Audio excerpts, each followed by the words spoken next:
Por que a crucificação e a ressurreição de Jesus são tão centrais para a fé cristã hoje? Qual o papel de Pilatos no julgamento de Jesus? Qual é a importância teológica da frase "está consumado", dita por Jesus na cruz?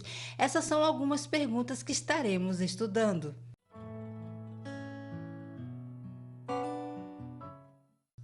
A paz do Senhor, povo lindo de Deus. Para você que é novo por aqui, eu sou a diaconisa Tânia Anjo, sou professora e superintendente de escola bíblica dominical. Estamos estudando o segundo trimestre das lições bíblicas da editora CPAD, da classe dos adultos, que tem o tema "E o Verbo se fez carne?", Jesus sob o olhar do apóstolo do amor. A lição de hoje é a lição 12, do julgamento à ressurreição. O textuário nos diz assim: "E quando Jesus tomou o vinagre, disse: Está consumado, e inclinando a cabeça, entregou o Espírito." João, capítulo 19, versículo 30.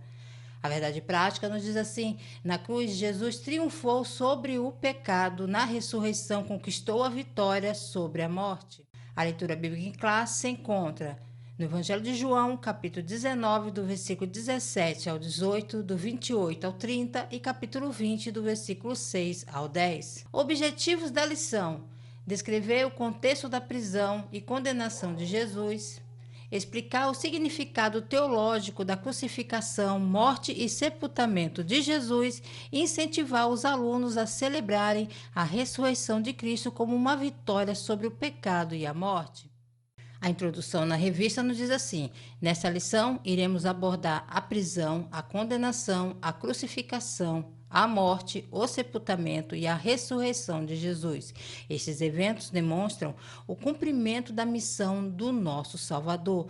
Toda essa missão pode ser resumida na frase "está consumado".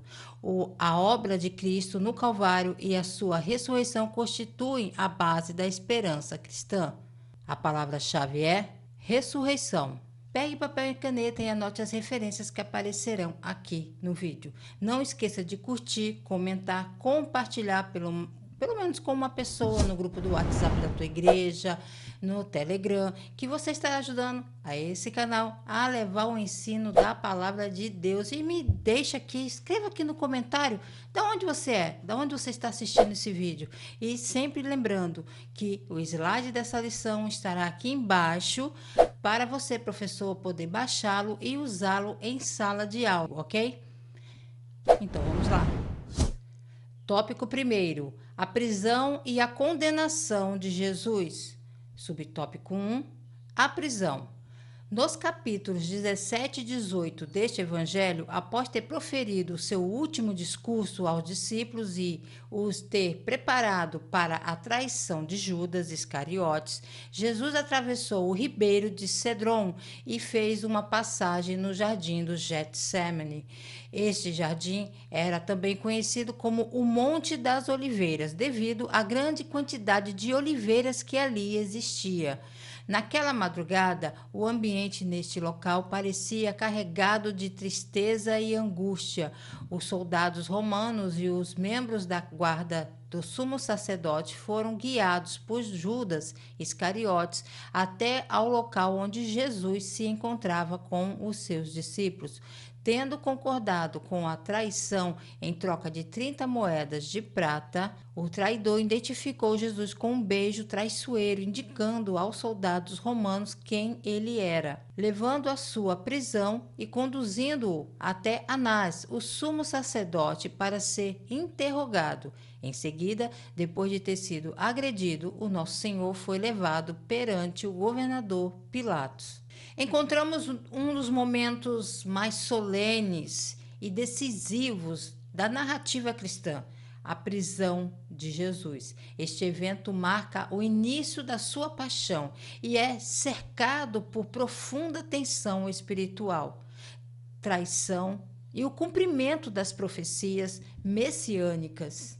Após proferir sua oração sacerdotal no capítulo 17, um dos discursos mais intensos do Novo Testamento, no qual Jesus intercede pelos seus discípulos e por todos os crentes, ele se dirige com os discípulos ao jardim do Getsêmani, localizado além do ribeiro de Cidrom, nas encostas do Monte das Oliveiras. Esse local era frequentemente visitado por Jesus e seus seguidores, que o tornava conhecido também por Judas Iscariotes.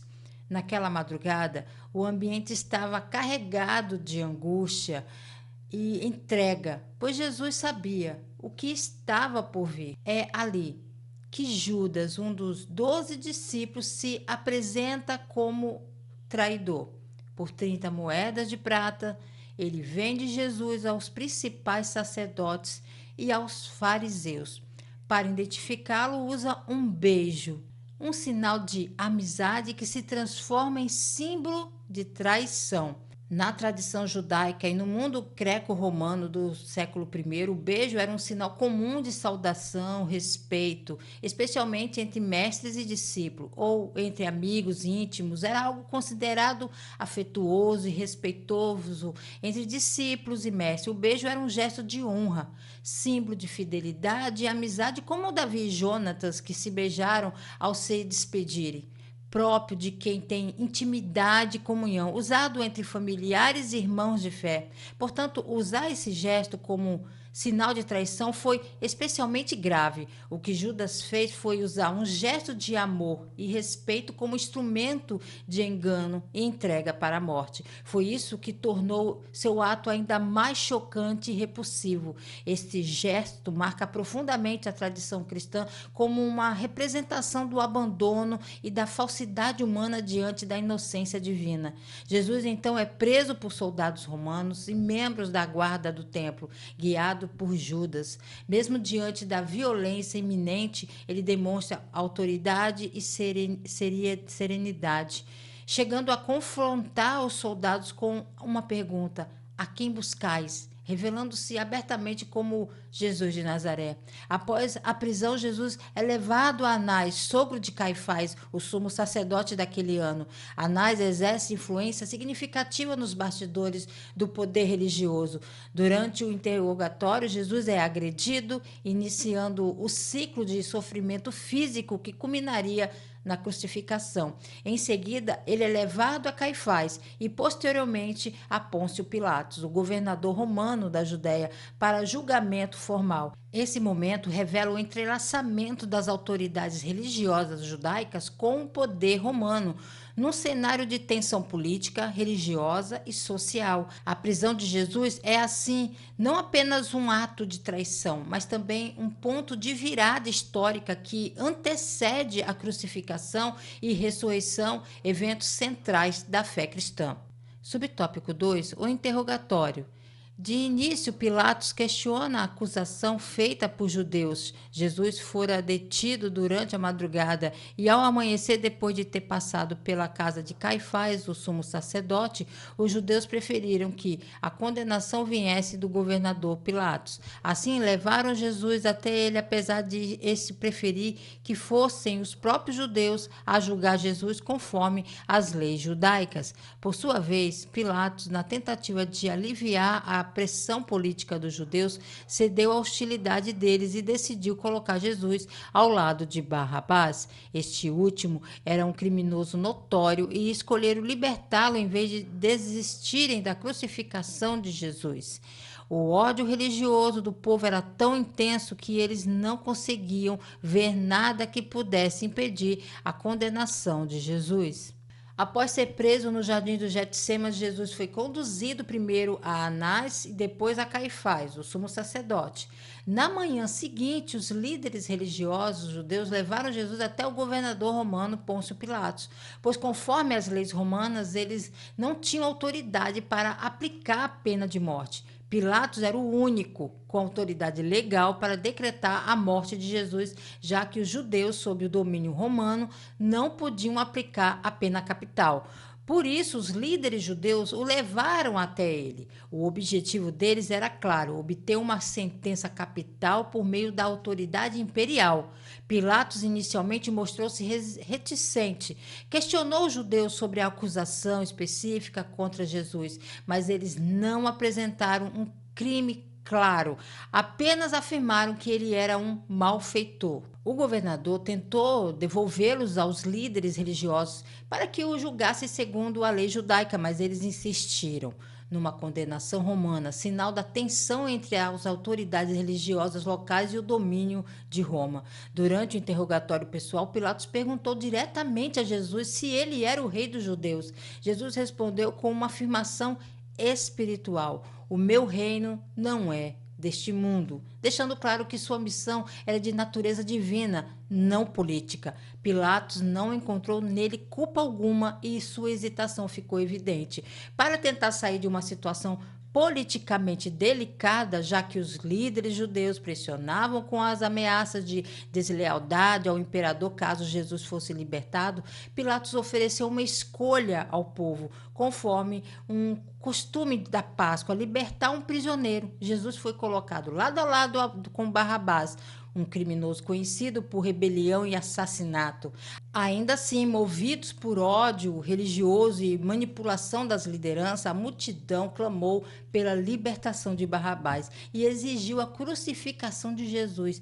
Este momento revela não apenas a injustiça do julgamento de Jesus, mas também a complexa rede de interesses políticos e religioso que envolvia o Império Romano e o sistema judaico. A pressão social, o medo de instabilidade política e a cegueira espiritual do povo resultaram na condenação de um homem inocente, o próprio Filho de Deus. Subtópico 3. A condenação.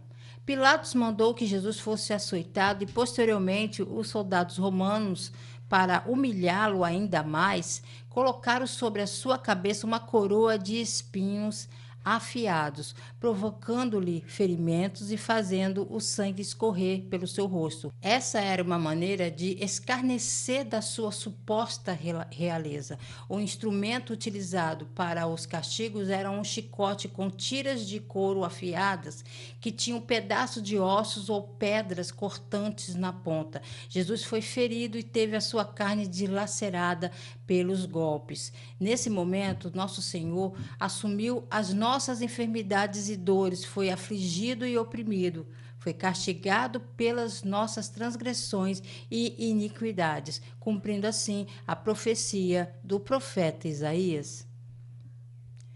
Depois do interrogatório, mesmo sem encontrar nele culpa, Pilatos ordenou que Jesus fosse açoitado, uma tentativa de apaziguar os líderes judeus e evitar a crucificação. No entanto, esse ato de aparente meia-justiça apenas deu início ao ciclo brutal de humilhação e violência física que culminaram na morte do Senhor. A flagelação romana era um castigo cruel e severo. O instrumento utilizado era o flagrum, um chicote com várias tiras de couro nas quais estavam presas pontas de ossos afiados, pedaços de metais ou pedras cortantes. Cada golpe arrancava fragmentos de pele e carne, deixando o corpo deslacerado. Esse tipo de tortura era tão violento que, por vezes, os prisioneiros morriam antes mesmo da crucificação.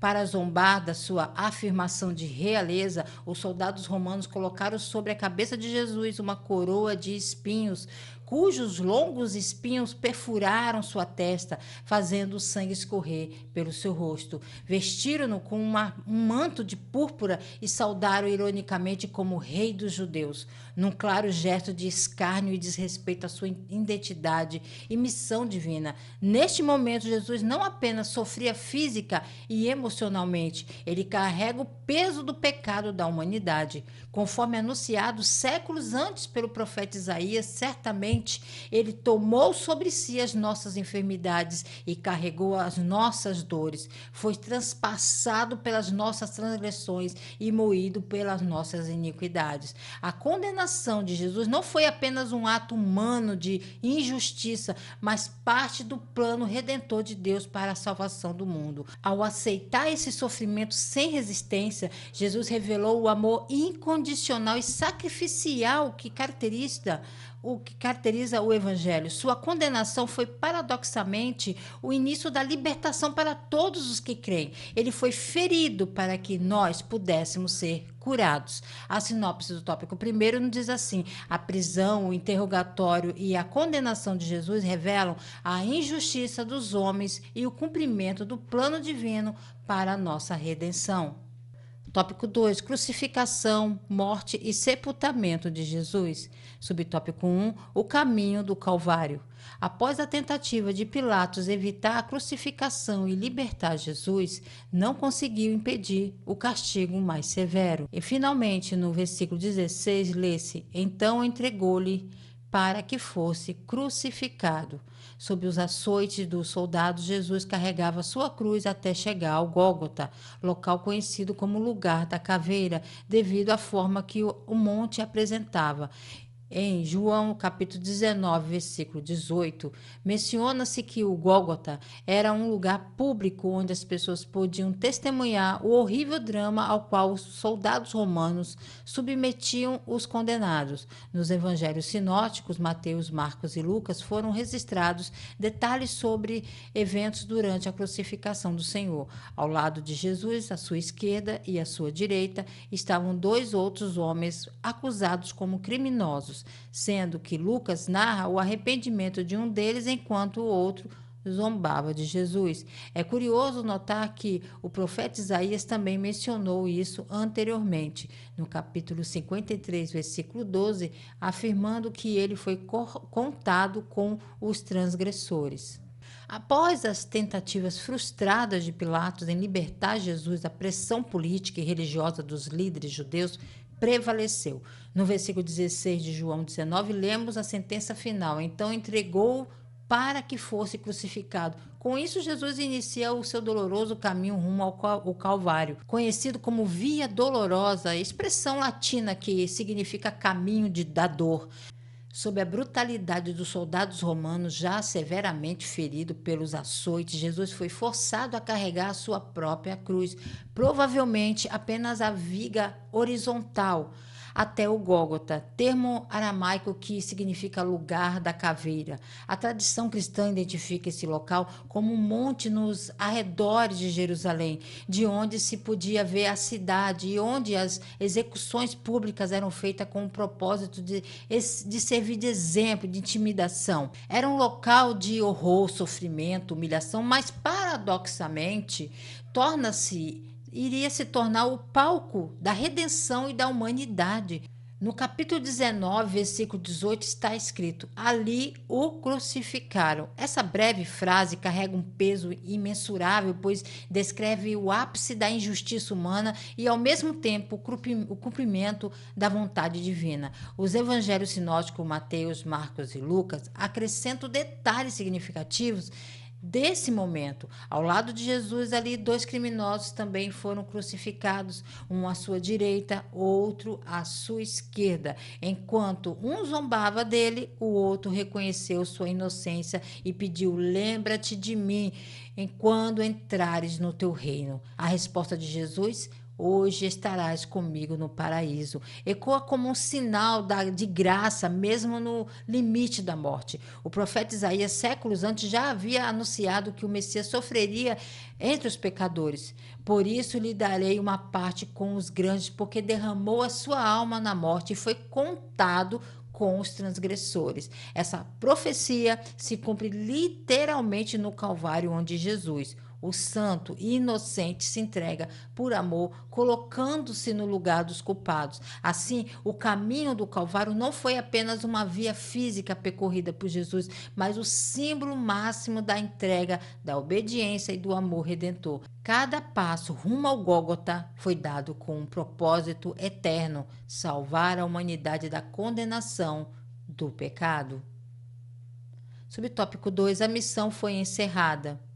Como homem, Jesus experimentou a sede, que foi a sua última necessidade humana antes de morrer na cruz. A sua sede física foi momentânea e aliviada por uma esponja que não continha água, mas vinagre oferecida pelos soldados romanos. Ao pedir água para saciar sua sede, nosso Senhor tinha plena consciência de que a Escritura estava se cumprindo e que aquele momento final como homem se aproximava. Assim, ciente de que sua missão na terra estava completada, não hesitou em proclamar a vitória do plano divino ao afirmar: está consumado. A obra de Jesus estava concluída. Ao seu grito não era de derrota, mas sim uma declaração da realização de uma tarefa confiada pelo Pai. No auge de seu sofrimento, Jesus experimentou a sede, uma das expressões mais humanas de dor e exaustão. A sede não foi apenas uma necessidade fisiológica, ela também tinha um profundo significado espiritual e profético. Conforme o relato de João 19:28, Jesus pediu algo para beber, sabendo que todas as escrituras que falavam da sua morte estavam se cumprindo naquele momento. Os soldados romanos, em vez de oferecerem água, ergueram até seus lábios uma esponja embebida em vinagre, provavelmente uma mistura de vinho azedo comum entre os soldados. Este ato, aparentemente insignificante, foi na verdade o cumprimento direto da profecia registrada no Salmo 69, versículo 21. Deram-me fel por mantimento, e na minha sede me deram a beber vinagre. Logo após isso, Jesus declarou com voz forte: está consumado. Essa frase em grego, tetelestai, termo usado para indicar que uma tarefa foi completamente executada, uma dívida inteiramente paga. Não era um grito de derrota, mas sim de proclamação da vitória completa sobre o pecado, a morte e as trevas. Ao dizer está consumado, Jesus selou o plano eterno da salvação. Sua missão redentora, confiada pelo Pai desde antes da fundação do mundo, havia chegado ao fim. A encarnação, o ensino, os milagres, o sofrimento e a cruz, tudo estava agora completo. O Cordeiro de Deus tinha sido sacrificado e o véu que separava Deus da humanidade estava prestes a ser rasgado. Jesus então inclinou a cabeça e entregou o Espírito. Com essa ação, ele entrega sua vida de forma voluntária, como já havia dito anteriormente. Ninguém tira a minha vida, mas eu a dou por minha espontânea vontade. Assim, a missão do Filho de Deus na terra foi encarnada com perfeição e glória, abrindo o caminho para a reconciliação eterna entre Deus e os homens. Subtópico 3, o sepultamento. No versículo 38 aparece um homem que admirava Jesus e era o discípulo discreto e reservado, chamado José de Arimateia. Ele fazia parte do Sinédrio e era uma pessoa abastada. Devido ao temor que tinha dos judeus, mantinha-se afastado dos discípulos. Mas conseguiu vencer esse medo ao reunir coragem para se dirigir a Pilatos e solicitar o corpo de Jesus para o sepultamento. A informação contida no texto sugere que o túmulo onde Jesus foi sepultado não ficava longe do Monte do Calvário. Após a morte de Jesus, um momento de silêncio e reverência toma conta da narrativa. No versículo 38 surge uma figura notável aqui. José de Arimateia, um homem respeitado, rico e membro do Sinédrio. Ele era um discípulo de Jesus, mas de maneira reservada, pois temia as represálias dos demais líderes judeus. Contudo, diante da cruz e da morte de Cristo, José vence o medo e toma uma atitude corajosa. Vai até Pilatos e pede o corpo de Jesus. Esse gesto foi extremamente significativo, pois o sepultamento de condenados por crucificação em geral era feito de forma desonrosa. Muitas vezes os corpos eram lançados em valas comuns. Ao assumir essa responsabilidade, José de Arimateia demonstrou publicamente seu respeito e amor por Jesus, contrariando o silêncio que até então havia mantido. Pilatos concede a permissão e José não está sozinho. Nicodemos, o fariseu que anteriormente buscou Jesus à noite para entender o novo nascimento, também se junta a ele. Nicodemos traz cerca de 35 quilos de mirras e aloés, substâncias aromáticas usadas nos rituais de sepultamento. Esse volume de especiarias era digno de um sepultamento real. prestando assim uma honra inesperada ao corpo de Jesus. Jesus é, então, sepultado em um túmulo novo cavado em rocha que pertencia ao próprio José. O local ficava próximo ao Calvário, o que permitiu que o sepultamento fosse feito rapidamente, pois o sábado judaico estava prestes a começar. E isso também cumpre a profecia de Isaías, capítulo 53, versículo 9. Designaram-lhe a sepultura com os ímpios, mas com o rico esteve na sua morte. O túmulo de Jesus, portanto, não foi um lugar de abandono, mas sim de respeito, dignidade e esperança. Mesmo em meio ao luto, Deus usou 2 homens, até então discretos, para mostrar que a morte de Cristo não foi o fim, mas sim o início de algo maior, a preparação para o milagre da ressurreição.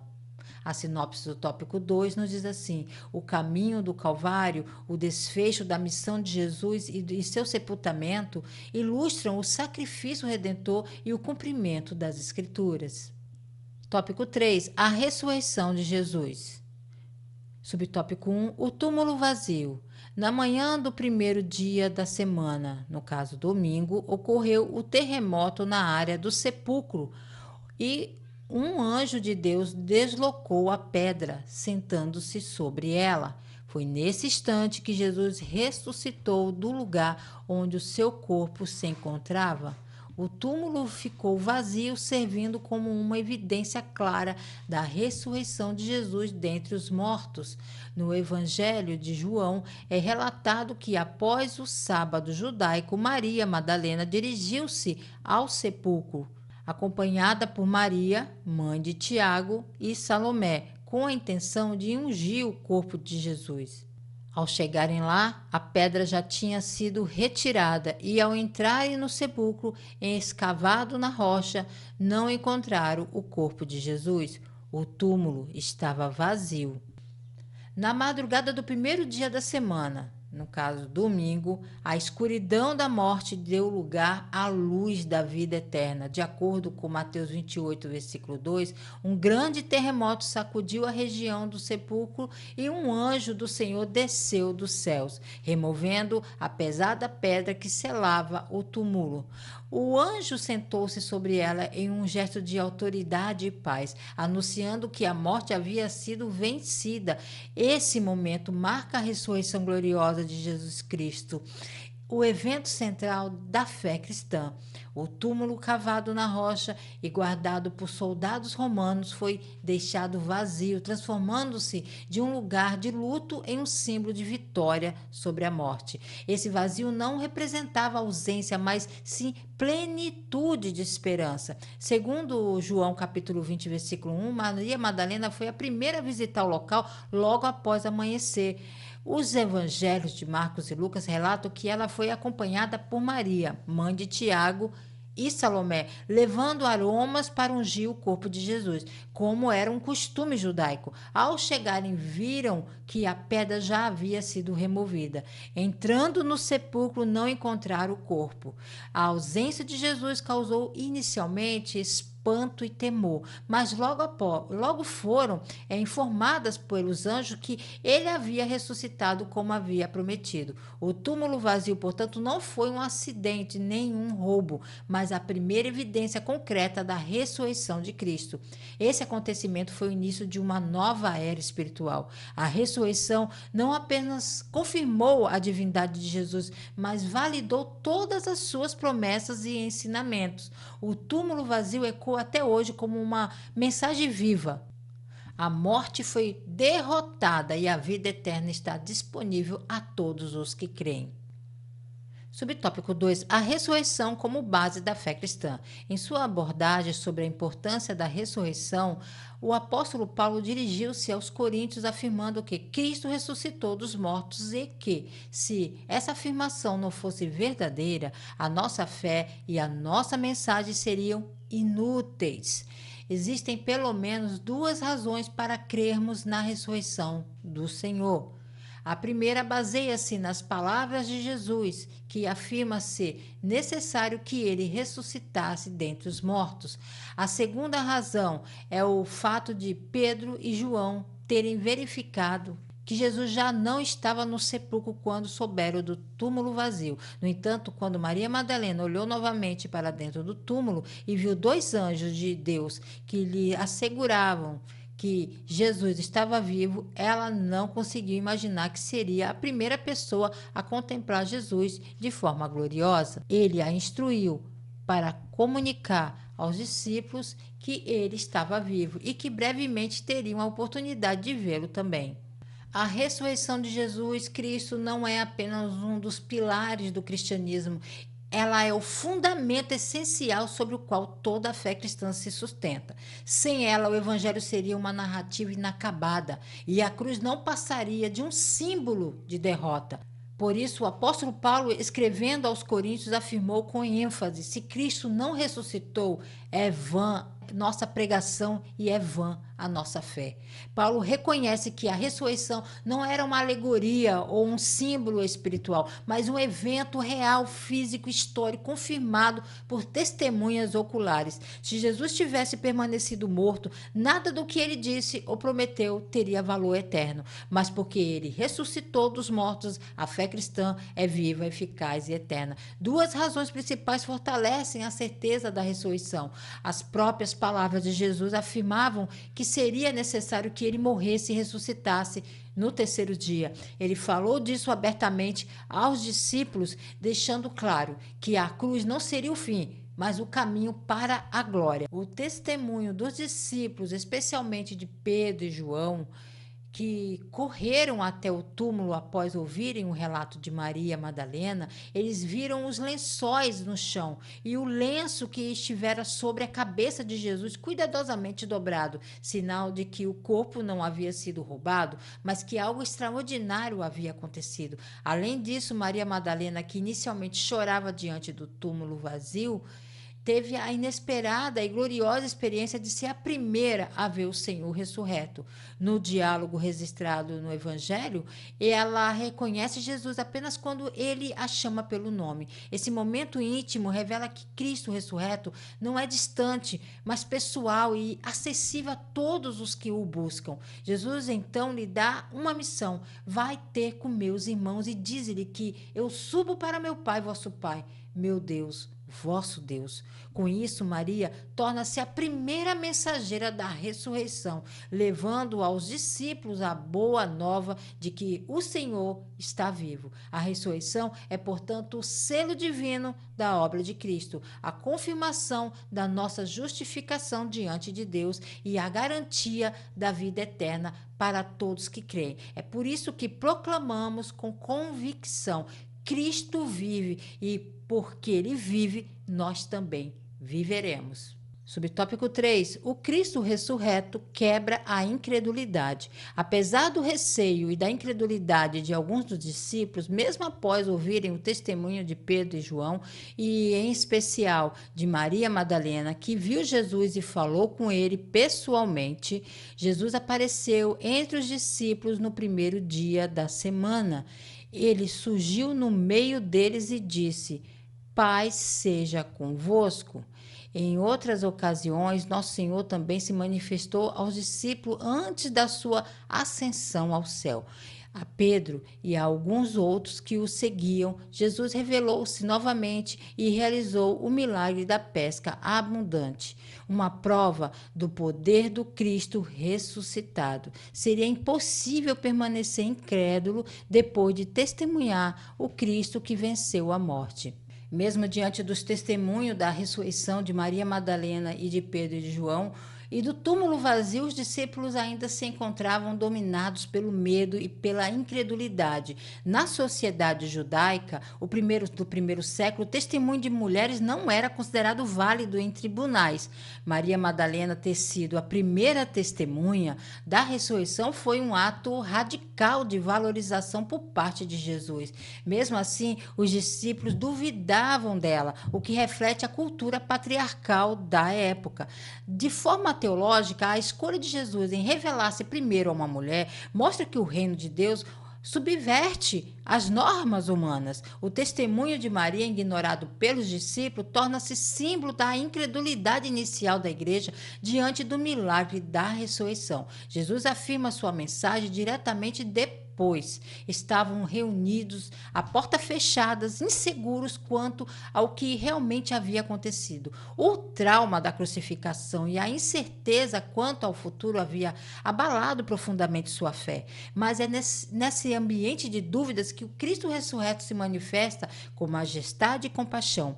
No primeiro dia da semana, Jesus apareceu no meio deles, sem usar portas ou avisos, e proclamou: paz seja convosco. Essa saudação, mais do que um cumprimento, foi uma declaração espiritual poderosa. A paz verdadeira só seria possível por meio da vitória sobre o pecado e a morte, realizada na cruz e confirmada pela ressurreição.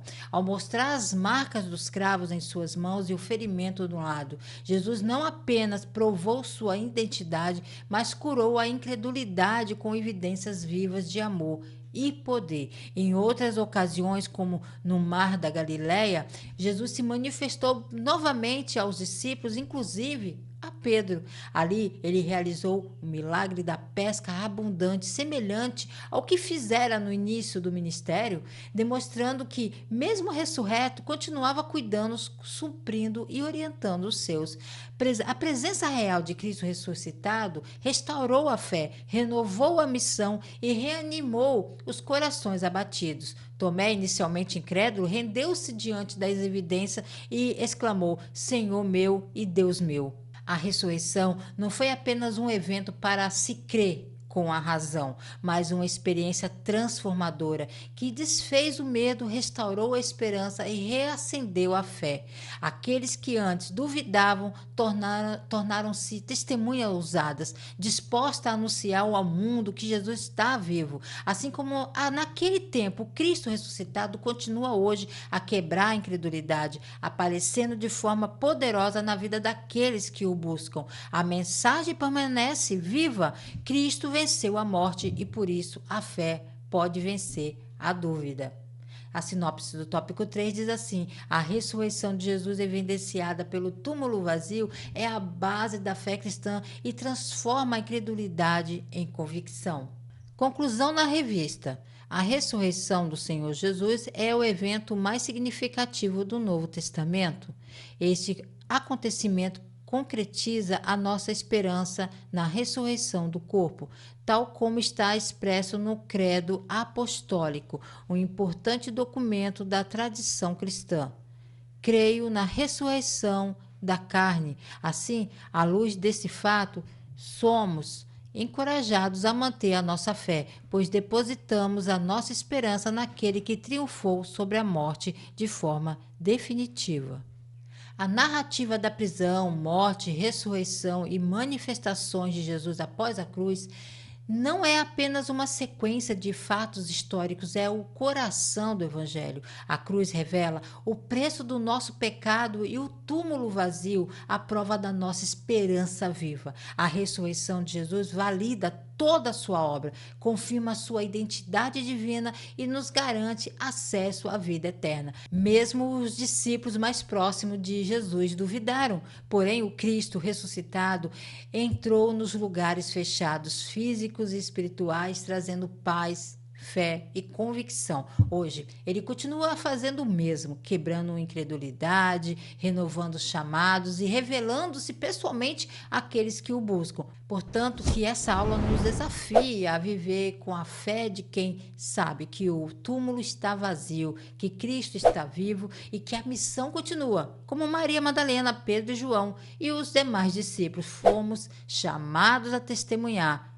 Ele vive. Deus abençoe você, a sua casa, a sua família, seus projetos. Queira no Senhor, se Ele não voltar, hein? Estarei de volta aqui a mais um Resumo EBD. A paz do Senhor a todos.